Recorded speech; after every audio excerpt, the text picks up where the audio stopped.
Friends, അപ്പോൾ നമുക്കിന്ന് interesting ആയിട്ടുള്ള ഒരു ഗെയിം കോഡ് ചെയ്താലോ? Guess by number game.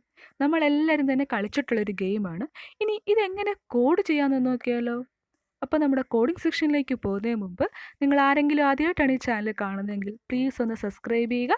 അതിന് തൊട്ടടുത്തുള്ള ബെല്ലൈക്കൺ കൂടി ഒന്ന് പ്രസ് ചെയ്യുക. എങ്കിലും ഞാൻ വീഡിയോസ് ഇടുമ്പോൾ നിങ്ങൾക്ക് നോട്ടിഫിക്കേഷനായി വരികയുള്ളൂ. അപ്പോൾ നമുക്ക് നമ്മുടെ കോഡിംഗ് സെക്ഷനിലേക്ക് പോകാം. ഓക്കെ ഫ്രണ്ട്സ്, അപ്പോൾ നമുക്ക് കോഡിങ്ങിലേക്ക് പോകാം. അപ്പോൾ ഗസ് മൈ നമ്പർ ഗെയിമിൻ്റെ ലോജിക്ക് എല്ലാവർക്കും അറിയാമല്ലോ. നമ്മളൊരു പെർട്ടിക്കുലർ റേഞ്ച് പറയും, ആ റേഞ്ചുള്ള നമ്പർ നമ്മൾ ഗസ് ചെയ്യണം. അപ്പോൾ നമ്മൾ ഗസ് ചെയ്ത നമ്പരും സിസ്റ്റം ഗസ് ചെയ്ത നമ്പരും സെയിം ആണെങ്കിൽ നമ്മൾ ഗെയിം വിൻ ചെയ്തു എന്നാണ് അർത്ഥം. അപ്പം ഞാനിവിടെ ഇന്ന് കോഡ് ചെയ്യാൻ പോകുന്നത് പൈത്തണിലാണ്. പൈത്തണിൽ റാൻഡം എന്ന് പറഞ്ഞ മൊഡ്യൂളിൽ വെച്ചിട്ടാണ് നമ്മൾ റാൻഡം നമ്പർ ജനറേറ്റ് ചെയ്യുന്നത്. സോ നമുക്ക് തുടങ്ങാം. Import random. ആദ്യം നമ്മൾ ആ മൊഡ്യൂൾ ഇമ്പോർട്ട് ചെയ്യണം. അതിനുശേഷം നമ്മൾ സിസ്റ്റം റീഡ് അല്ലെങ്കിൽ സിസ്റ്റം ഗസ് ചെയ്യുന്ന നമ്പർ നമ്മൾ ഇൻപുട്ട് ചെയ്യണം. ഓക്കെ, അതിനപ്പോൾ നമ്മൾ പറയുന്നത് സിസ്റ്റം ഗസ് ചെയ്യുന്ന നമ്പർ എന്താണ്? റാൻഡം നമ്പേഴ്സാണ്. സോ നമ്മൾ റാൻഡം നമ്പേഴ്സ് ജനറേറ്റ് ചെയ്തിട്ട് അത് നമ്പർ എന്ന് പറഞ്ഞ വേരിയബിളിനകത്ത് നമ്മൾ സ്റ്റോർ ചെയ്ത് വെക്കും. സോ അപ്പോൾ ഏത് റേഞ്ച്, എത്ര വരെയുള്ള റേഞ്ച്, അത് ഏത് റേഞ്ചിനുള്ളതാണ് നമ്പേഴ്സ്, ഏത് റേഞ്ചിലുള്ള നമ്പേഴ്സാണ് നമ്മൾ ജനറേറ്റ് ചെയ്യേണ്ടതെന്ന് ആദ്യം സിസ്റ്റത്തിന് പറഞ്ഞു കൊടുക്കണം. അപ്പോൾ അതിനായിട്ട് റാൻഡം ഡോട്ട് റേഞ്ച് എന്ന് റേഞ്ച് പറഞ്ഞു കൊടുക്കണം. നമ്മളിപ്പം 1ഉം 10ഉം, അപ്പോൾ 1നും 10നും ഇടയ്ക്കുള്ള നമ്പേഴ്സാണ് നമ്മൾ ഗസ് ചെയ്യുന്നത്. ഓക്കെ, ഇനി നമ്മൾ ഗസ് ചെയ്യുന്ന നമ്പർ, അതായത് നമ്മൾ യൂസർ ഗസ് ചെയ്യുന്ന നമ്പർ നമ്മൾ ആദ്യം ഇൻപുട്ട് ചെയ്യണം. So input guess A number between 1 and 10. Okay, ഇനി നമ്പർ മാച്ച് ആയില്ല എങ്കിൽ നമുക്ക് രണ്ട് കണ്ടീഷൻസ് ഉണ്ട്. ഒന്നെങ്കിൽ നമ്മൾ ഗസ് ചെയ്ത നമ്പർ സിസ്റ്റം ഗസ് ചെയ്ത നമ്പറിനേക്കാൾ ചെറുതായിരിക്കാം, അല്ലെങ്കിൽ സിസ്റ്റം ഗസ് ചെയ്ത നമ്പറിനേക്കാൾ ലാർജർ ആയിരിക്കാം. സോ അപ്പോൾ അങ്ങനെ ഒരു കണ്ടീഷൻ വന്ന് നമ്മൾ എന്ത് ചെയ്യണം? വീണ്ടും ഗസ് ചെയ്യണം. അപ്പോൾ ആ കണ്ടീഷൻ നമുക്ക് കൊടുക്കാം. നമ്മളൊരു വൈൽ ലൂപ്പാണ് യൂസ് ചെയ്യുന്നത്. While guess not equal to number, അതായത് നമ്മൾ ഗസ് ചെയ്ത നമ്പറും സിസ്റ്റം ഗസ് ചെയ്ത നമ്പറും സെയിം അല്ല എങ്കിൽ നമുക്ക് രണ്ട് കണ്ടീഷനുണ്ട്. ഒന്ന്, നമ്മൾ ഗസ് ചെയ്ത നമ്പർ എന്താകാം? ലാർജർ ആകാം, സിസ്റ്റം ഗസ് ചെയ്ത നമ്പറിനേക്കാൾ ലാർജർ ആകാം. അങ്ങനെയാണെങ്കിൽ എന്ത് പ്രിൻറ്റ് ചെയ്യണം? പ്രിൻറ്റ്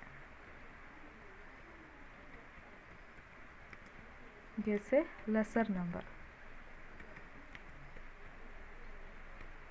എന്ത് കൊടുക്കുന്നു? Try again. എന്നിട്ട് നമ്മൾ ഒന്നും കൂടി ഗസ് ചെയ്യണം. So guess is equal to input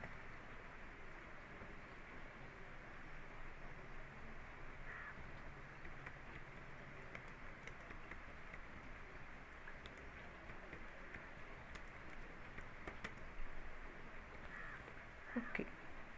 ഇനി ലാർജർ ആയുള്ള കേസ് നമ്മൾ നോക്കി. ഇനി ഒരു കേസിലുണ്ട്, എന്താണ്?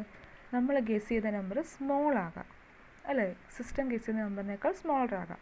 അപ്പോൾ ആ കേസ് നമ്മൾ എന്താ പറയണ്ടേ?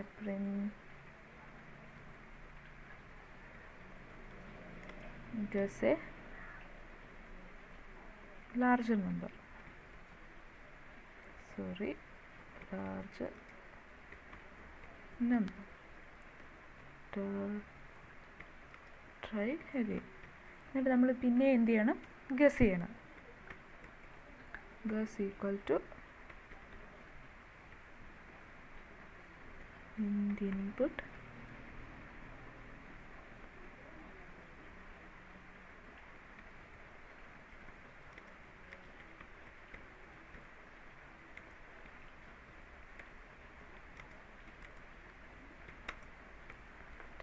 ഓക്കെ. അപ്പോൾ ഈ രണ്ട് കണ്ടീഷൻസ് എന്താണ്? നമ്മുടെ നമ്പേഴ്സ് സെയിം ആയില്ലെങ്കിൽ, അത് നമ്മൾ ഗസ് ചെയ്യുന്ന നമ്പറും സിസ്റ്റം ഗസ് ചെയ്ത നമ്പറും സെയിം ആയുള്ള കണ്ടീഷനാണ് ഇത്. ഇൻ കേസ് അത് നമ്മൾ ഗസ് ചെയ്ത നമ്പറും സിസ്റ്റം ഗസ് ചെയ്ത നമ്പറും സെയിം ആണെങ്കിൽ നമ്മൾ എന്ത് ചെയ്യും? നമ്മൾ ഗെയിം വിൻ ചെയ്തു. സോ അപ്പോൾ നമ്മൾ എന്ത് പ്രിൻറ്റ് ചെയ്യും? Print your guess is correct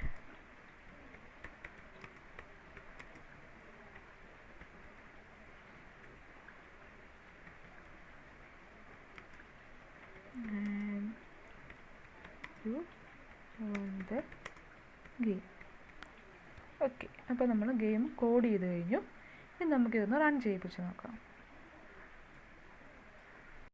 okay, first ഞാനൊരു 3 ടൈപ്പ് ചെയ്യുന്നു. Okay, larger number. ഓക്കെ, നമുക്ക് നെക്സ്റ്റ് 5. അപ്പോൾ ലാർജർ നമ്പർ. ഓക്കെ, നമ്മൾ 6. Your guess is correct and you won the game. നോക്കിയാൽ നമ്മുടെ ഗെയിം നമ്മൾ സിമ്പിളായിട്ട് അങ്ങനെ കോഡ് ചെയ്ത് കംപ്ലീറ്റ്.